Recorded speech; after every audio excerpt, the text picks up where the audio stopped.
Hello, everyone, and good day. My name is James Mancini, and I'm one of the original founders of Netreo. During the presentation, if you have any questions, please be sure to enter them into the questions section of the GoToWebinar interface, and we will be sure to answer those at the end of the presentation. So what are the challenges that we see running command centers? Even for large companies with dedicated IT operations teams and built-in command center, sometimes the wrong actions and decisions can be made in the heat of battle as they try to restore service. So to reach true command center success, you must enable quick and efficient restoration when an incident occurs. So being able to avoid mistakes in the heat of battle comes from a clear command and operational approach. This must include defined incident roles and an operational approach that has been communicated and ready well before such an event, so you can operate as a well-coordinated team to restore service as quickly as possible. Some of the things that we commonly see are challenges with limited visibility, especially shared visibility between teams. This can cause a lot of issues where teams are pointing fingers at each other, or one team says everything is fine while the other team is reporting a problem. Issues then take too long to resolve. So you end up with situations where you're spending so much time trying to diagnose the actual issue and find out if there's an issue going on that it's really impacting your time to repair. You also end up with discrete tools, information silos, where one team might not even have visibility into what the other teams are doing or what they're monitoring or what the status of their applications is.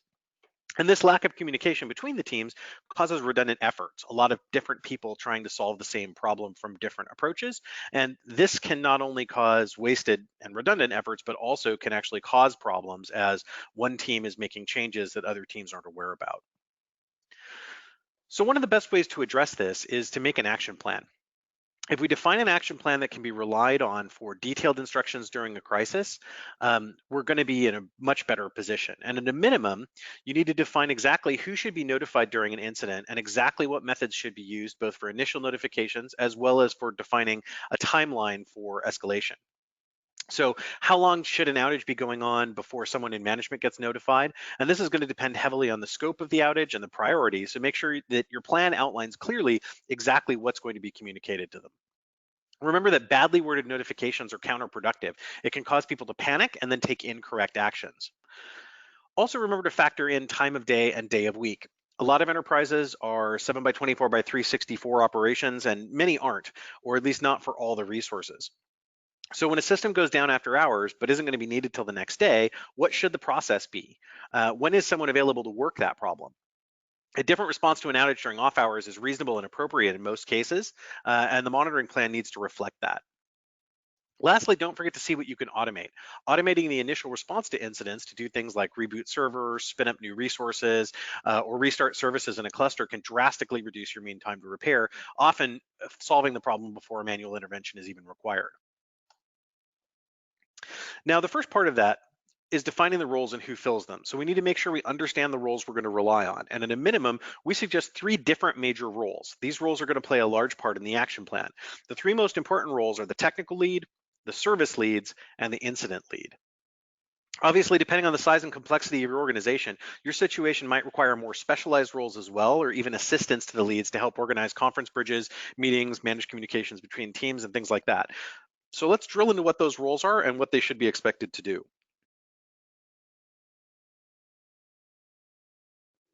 A technical lead needs to be someone who has a full understanding of the production environment, and these tend to be highly capable senior engineers in their specialty. Their role is to diagnose and lead a problem resolution effort in their component area, like storage, networking, DBMS, etc. They must also be able to reach out and coordinate with other technical leads to solve those issues between specialties like DBMS and storage. So a full understanding of the environment and how the environment impacts their area of expertise is important. And any given incident may have multiple technical leads. You may have multiple areas or different applications or different technical specialties that are required to resolve a problem. So you may have multiple technical leads for each of the different specialties that are involved in a particular incident. The service lead is also an experienced engineer or manager, but specifically one who understands all of the system aspects and delivery requirements for the service that's been impacted. So this lead is going to direct the restoration effort and set priorities based on their knowledge of what's most important to the business.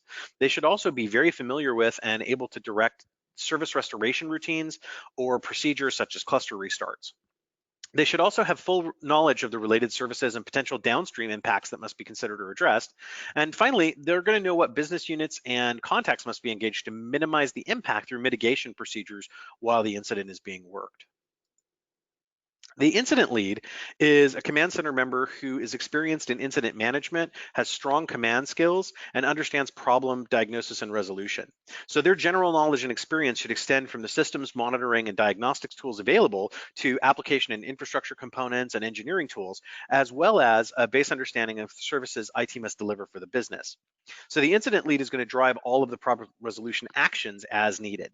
They're also going to collect and report on data from the impact and manage the escalation process so that we'll have a single point of contact handling escalating management and managing those communications to avoid confusing or misleading communications. It's usually best if a single incident has a single incident lead, so there's a captain on the ship to direct the tactical and technical resources where they're needed most. So what about senior management? During a critical issue, it's natural and appropriate for senior IT operations management to be present on the technical bridge. They're going to be needed to ensure proper escalation and response. They may well have a defined role in drafting communications for senior business personnel to provide status updates, impact, and prognosis. If it's a public-facing issue, it may also be necessary to coordinate with corporate public relations. However, during a major incident, senior management from other areas of IT and perhaps even other parts of the business may look to join the technical call and discussions that are focused on service restoration and problem resolution. And while this should be viewed as a natural desire, just like slowing down to stare at a traffic accident, senior management presence can be disruptive and can prevent the team from timely resolution. So here are some tips to help senior managers make sure they're not getting in the way of the quickest possible resolutions. Don't join the bridge, announce yourself and ask what's going on. So this distracts the team from the work at hand. It wastes several minutes bringing you up to speed and extending the problem resolution time. And this is shockingly common even at large, capable, and well-managed enterprises. Don't look to place blame during the incident. So the team is likely to slow or even shut down due to fear of repercussions, when what you need most is honest and open dialogue to be able to understand the problem. Also, don't jump to conclusions about the problem. It's way too easy to mislead the team and send them down the wrong path because of your authority. Few senior executives have the ability to stay up to date on the technology, and even fewer can do that and have strong enough problem resolution skills to provide reliable suggestions. If you're one of them, go ahead and enable the team to leverage your experience, but be careful to assess your abilities honestly here and delegate to the experts when you need to. So here are a few of those easy ways to improve command center operations we talked about. Let's look at some best practices that we've gathered from working with enterprises of all sizes, from small to large, over the last 20 years. Do automate and standardize your monitoring tools. This doesn't always mean consolidating all of your tools into a single tool, but that is a good thing to consider to lighten your admin and training load. What it really means is having a consistent, repeatable methodology for what should be getting monitored, how to monitor it, and making sure that it's applied consistently and correctly across all of the different devices and applications, even as the environment is constantly changing and growing. Our approach is to use templates and auto configuration roles to allow you to automate these kinds of functions and really fully automated so nothing is missed.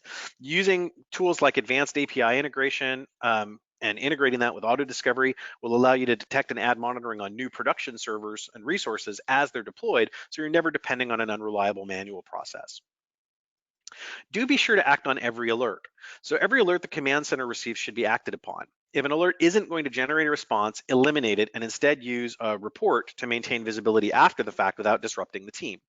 If you're getting too many alerts, you can use tools like OmniCenter uses what we call a template baseline report or incident history logs. So you can identify the sources of those false alarms or excessive alarms and correct them so that the alerts are only getting triggered when there's an actionable issue, and that every actionable issue that comes into the command center does generate a response of some kind.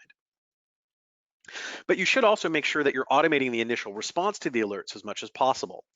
Doing things like automatically trying to restart a service or even reboot a server, or even just logging into the system to dump diagnostic information when a problem happens will reduce manual interventions and can go a long way towards speeding up recovery time. Also, don't allow individual teams to utilize standalone products if there's any alternative.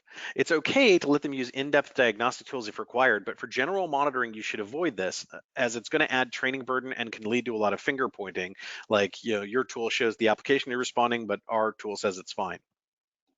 You should also not let manual checks of an application be part of the process. This really should be obvious, but you'd be surprised how often we see this. Relying on someone to manually check application functionality is just going to cause delays and has the potential for extended outages. Operators should be automatically alerted when an exception occurs that's going to impact application functionality.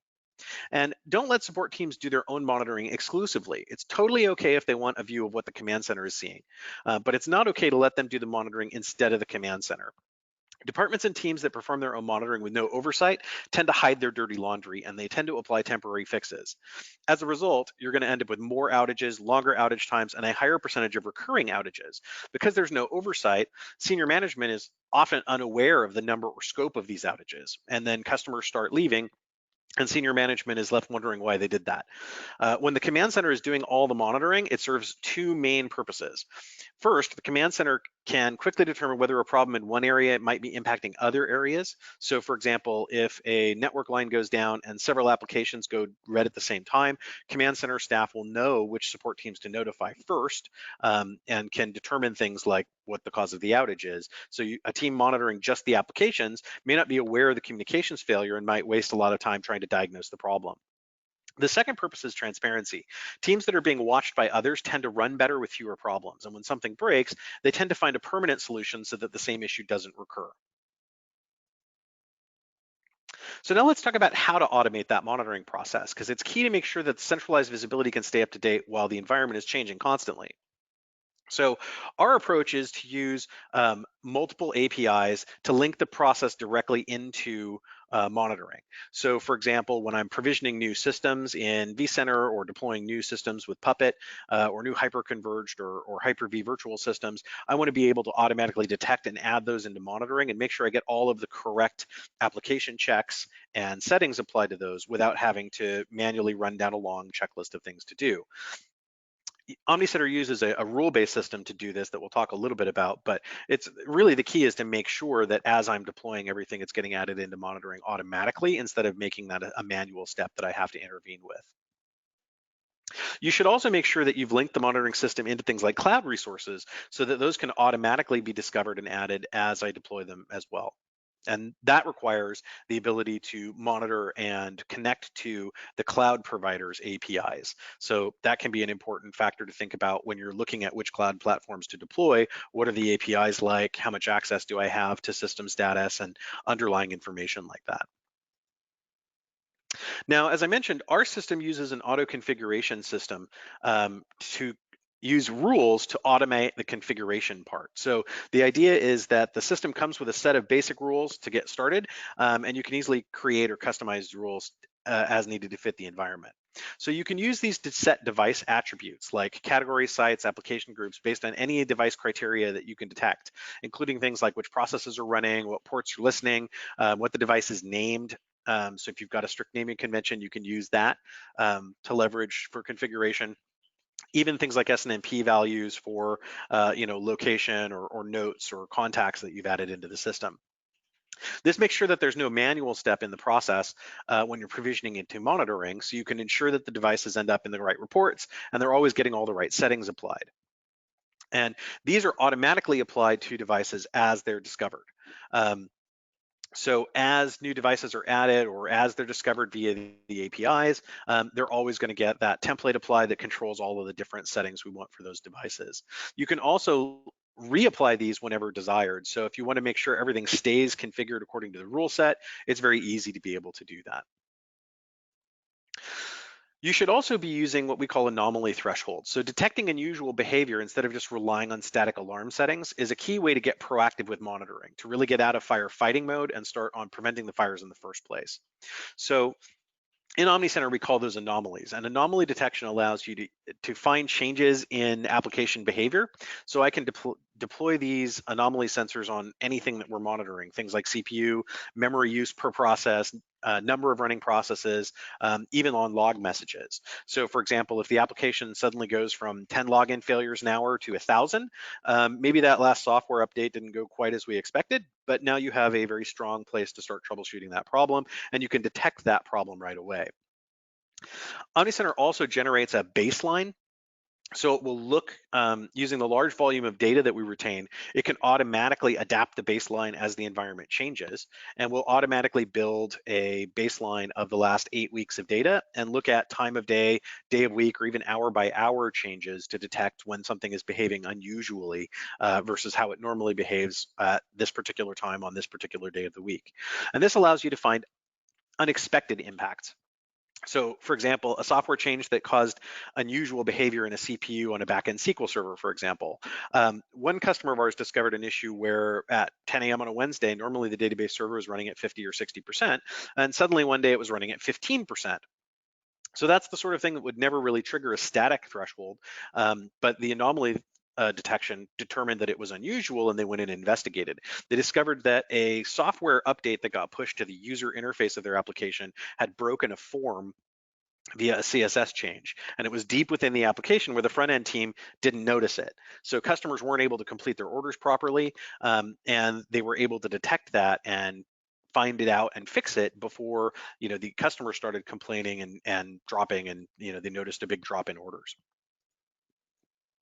Another great way to speed up problem resolution through automation is to integrate those alert responses like we talked about. So this can give you a great way to get immediate results in improving your application response testing. So if we automate those alerts, we can eliminate the need to send a notification at all in some cases. And the idea is that we can link in vendor APIs like webhooks, for example, so that we could restart services or use PowerShell scripts to restart services or even whole servers, force a recheck, or even dump real-time diagnostics in response to an issue. So if I can go onto the system and see exactly what was running in memory at the moment a problem was detected, that may go a long way towards helping me find a hard to track down or spontaneously recurring issue that isn't reliably repeatable. You can also use OmniCenter's user privileges to control those commands manually through operator intervention. So if you want to add a click to restart server function, but only make it enable for administrators, you can easily do that. And integrate that directly into the web interface of the monitoring system. So that can make it simple to let your operators make those decisions. We had some customers who have configured their system in such a way that it will automatically restart servers after hours, but during main production hours, it'll notify the operators, and the operators need to manually restart it if they think that's going to be what resolves the problem.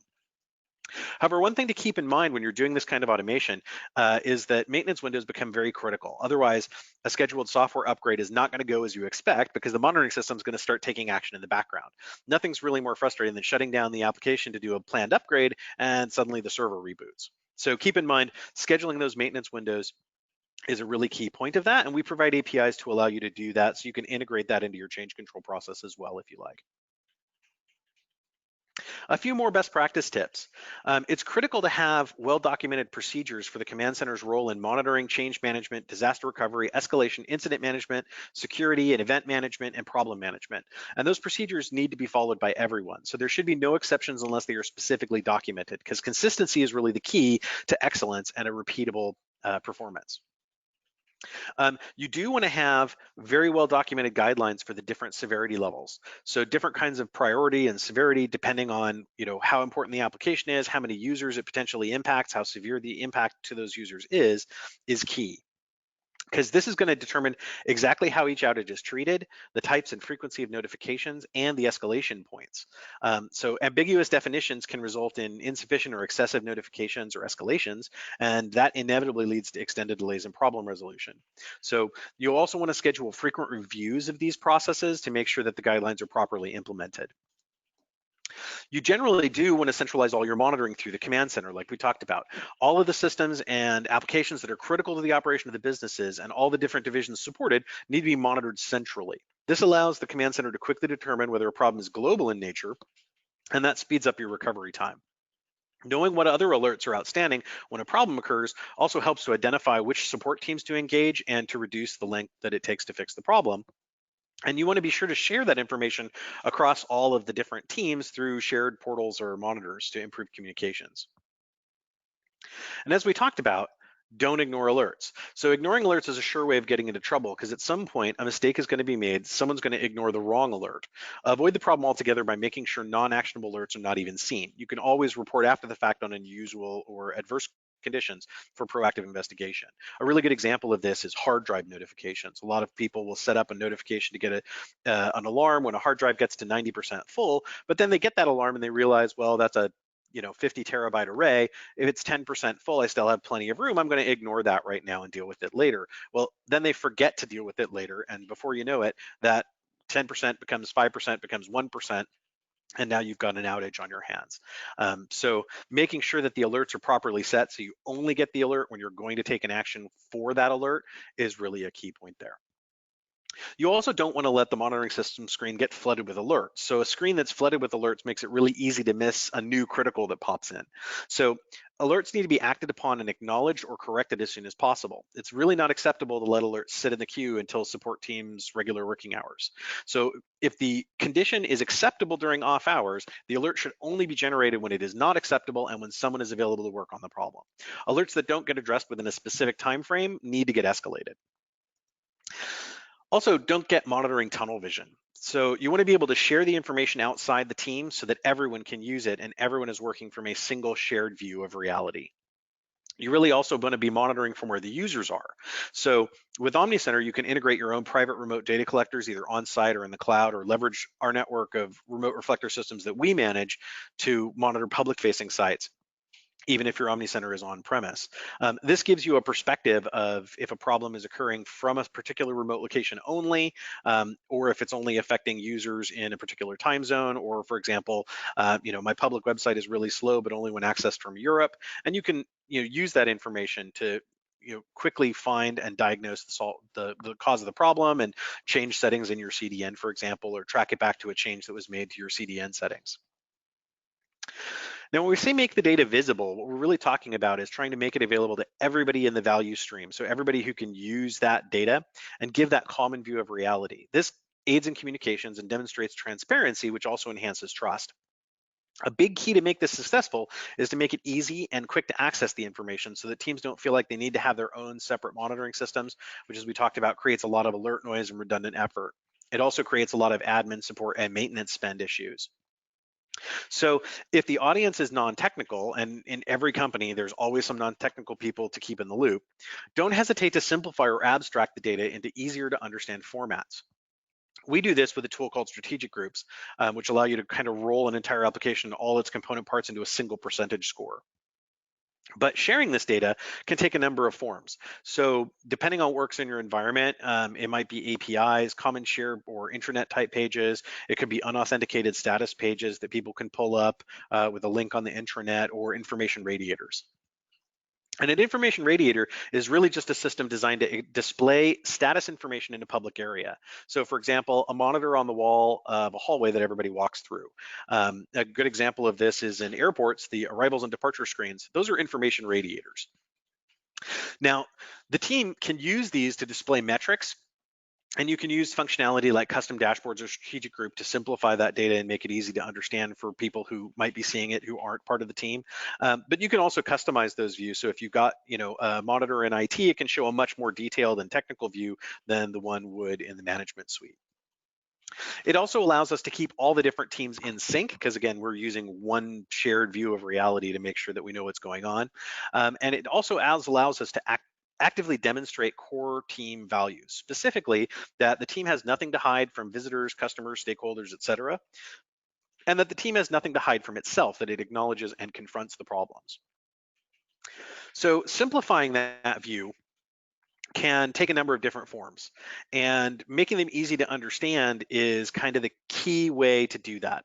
So in OmniCenter, we use strategic groups functionality for that. It allows you to group arbitrary systems together so you can see all the different parts that are required to make the application work, whether it's databases, storage, load balancers, clusters. You can group those into a single, easy to understand metric that can be monitored and trended over time. So you can also detect anomalies or changes in service levels over time and kind of see what the trends are.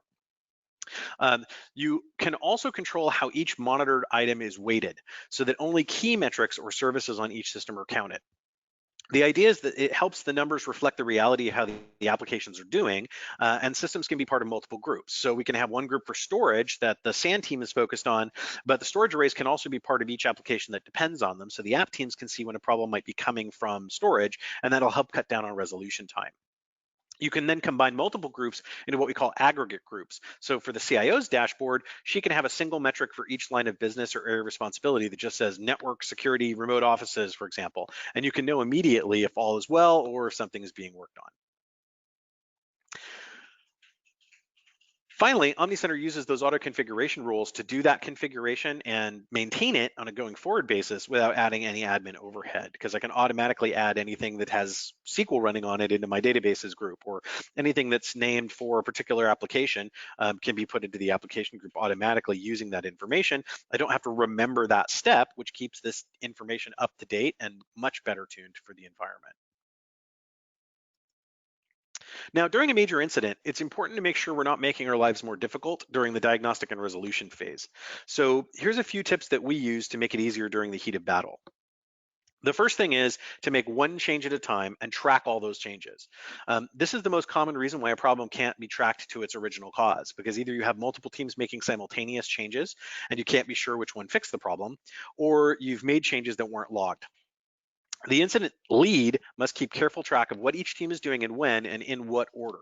Sometimes communication tools like ticketing systems can help in this, but often you want to really be using more of a group communications platform like a Slack or a Spark, where everybody can be tuned into the same channel, and it creates a log of exactly what was said and when, and then the incident lead can simply announce in that channel when changes are being made or when something's being tried, so everybody can see what the impact is and figure out exactly when a change fixed the problem. You want to focus on restoring service first, but document the root causes as you come across them. Remember, most root cause analysis and work comes long after the service is already restored. You also need to ensure that your configuration information is documented and maintained through any changes. So you need to be able to see if there are changes that may have caused the problem and afterwards find out what changes were made to resolve them. OmniCenter integrates change management functionality to be able to do this automatically, but any real change tracking tool can do this and is a useful tool for that. Another thing to think about is you don't want to fix forward unless you have to. If you can, you want to revert the change and go back to the last known stable configuration, because that's often the fastest way to resolve issues. As I mentioned, our configuration management tools can detect unplanned changes and announce them, but you don't really want to let your engineering team get overly optimistic and forward engineer to a new solution unless that's the only option. You also want to be able to establish clear command lines, one for technical and one for business interface, and ensure that the command center is fully integrated into those processes. It's best for the business side not to participate in the technology calls, as they can be overwhelmed with technical data, which may lead to misunderstandings. We had one customer who famously had this problem, and whenever their technical team was working on a problem, whatever the first thing that they tried was is what the business side would blame for the problem. So this led to a situation where, for example, they had to remove a application load balancer that had been put in place to fix a problem that was totally unrelated to it. But just because that was the last change and they had talked about it in the technical call, the business leads came in and said, well, you've got to get rid of the load balancer now. It's obviously causing the problem. And it was very difficult for them to convince them otherwise after the fact. We also talk about overwhelming the problem. So what this means to us is to escalate and bring in the key resources, both yours and the vendors. Don't dribble in resources just because it's 4 a.m. in the morning. If you want to achieve true command center excellence, this is really how you do it. You get all of the key resources on the call and ensure you hold the vendor to the same standards as you hold your team. Obviously, this has to factor in incident priority as well. We also suggest working in parallel whenever reasonable and possible. And this should include spawning parallel activities and technical bridges to work multiple reasonable solutions or backups. However, you want to always keep in mind the one change at a time principle here. You should also be using your command center to manage the clock. Make sure everything stays on schedule, and you have to be able to decide when a path is not working and focus resources on better options. The clock is a key component of that decision. Escalation and communication must occur reliably to understand how a particular resolution is tracking. Also, remember that everything done in an emergency to restore service and fix a problem is highly likely to inject defects into the systems. And too many issues have been complicated during a fix when a typo occurs or a command is executed in the wrong context, or it impacts a system that wasn't previously affected. So reviewing everything you changed during the incident is going to significantly improve the quality of the changes you implement and allow you to get better resolutions to the problems that truly prevent the problems from recurring again. When we talk about overwhelming the problem, one of the things that really calls on is proper escalation. So far too often, a problem is going to start small, or the local team thinks they've got it in hand. So they're not going to escalate the issue or reporting it as a potential critical issue because they don't want to seem like they couldn't handle it. Meanwhile, critical time is lost and potentially mistakes are being made by the local team that could compound the issue. By the time escalation does occur, the impact has become severe and the options to resolve it are far more limited. So it's important that everyone on the team understands that it's far better to over-report an issue than to under-report it. There's no such thing as crying wolf when it comes to production impact. So the team should first call the fire department, that is your command center, with a full potential severity alert, and then they can go back to putting out the fire with the garden hose. Meanwhile, the command center should be mobilizing all of the needed resources to arrive and ensure the fire is put out. If everyone gets there and the fire's already out, everybody's happy. And if the fire is still raging, you now have the full set of resources to properly overcome the issue. Another key is to remember that automating that initial response as much as possible is going to help drastically reduce the load on both the technical teams and the command center. And it really helps to cut down on that mean time to repair and reduce the number of major incidents that require this kind of mobilization. Often once an incident is resolved, you can find a simple way to automate the response to prevent it from happening again. So maybe you could restart that Java process when its memory usage hits 3 gigs instead of waiting for it to crash in the first place. Now I'd like to take just a moment to talk about who we are for those of you who haven't worked with us before. So Netreo is in the middle of our 20th year, and we've been profitable since year one, providing easy to use and comprehensive network management systems for both private and public enterprises around the world. We've won Monitoring Product of the Year from Network Computing UK 3 years running and are nominated and a finalist again this year. And we also made the Inc. list of fastest growing companies for the last 2 years. Last year, after 18 successful years of being internally funded, we did a private equity transaction to gain additional working capital and resources, as well as access to some very experienced business experts to allow us to grow even faster. And our track record in enterprise business speaks for itself with customers like Wells Fargo, Aon, Partners Healthcare, SpaceX, and many others with whom we've maintained more than 95% customer retention since day one. Now I'd like to take a few minutes to address any questions that came up during the webinar. So if you haven't yet, please go ahead and put your questions into the GoToWebinar interface so we can make sure to answer them. I'm also going to launch a poll right now. So if you'd like us to follow up with additional information or to discuss your unique environment and situation, you can let us know that way.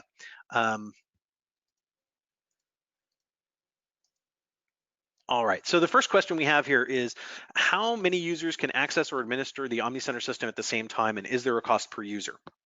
So that's a great question. OmniCenter is designed to be fully web-based with no clients at all, including no Java requirements, no Flash requirements, no browser-specific requirements. So it can really be used by as many users as you'd like. Obviously, there is a certain scale that comes in. If I've got a system that's monitoring 10,000 devices, it's going to be running on much more powerful hardware or software in the case of a virtual system. So it's going to be able to handle more simultaneous users, but there's no fixed limit and we don't charge per user. So I can have multiple administrators working in the tool simultaneously. I can have multiple users pulling reports at the same time, and they're not going to be conflicting or getting in each other's way. There's no client to load or remote access to manage. The next question is, can I restrict users to a subset of devices? So absolutely, the access management and the tool is designed so that if I've got, for example, a SQL administrator, I can limit their access to seeing and diagnosing only the SQL systems that they have permissions to grant to. And I can grant those permissions automatically using those auto configuration rules I talked about. So anytime a new SQL system gets provisioned, they'll automatically have access to change configurations or to make modifications to the way that it's monitored if I want them to have that access. I can also limit it so that when they log into the system, they don't even see other systems if that's what I need to do to create departmental segmentation. But at the same time, ensuring the command center can see everything all at the same time. The next question here is, how long does OmniCenter retain incident data for postmortems? So our historical data is typically retained for 3 years for all of the different kinds of time series data that we maintain.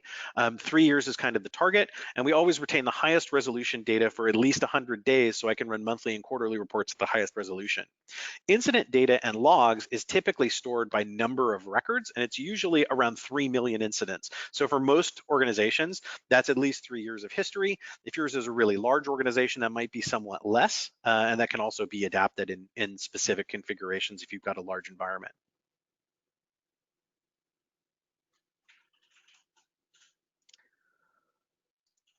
Okay, so thanks everyone for joining us. Really appreciate you taking the time out of your day to attend our webinar here. If you have any additional questions, please feel free to reach out to us at info@netreo.com, and we'll be sure to get back to you right away. Thanks again, and I hope everyone has a great day.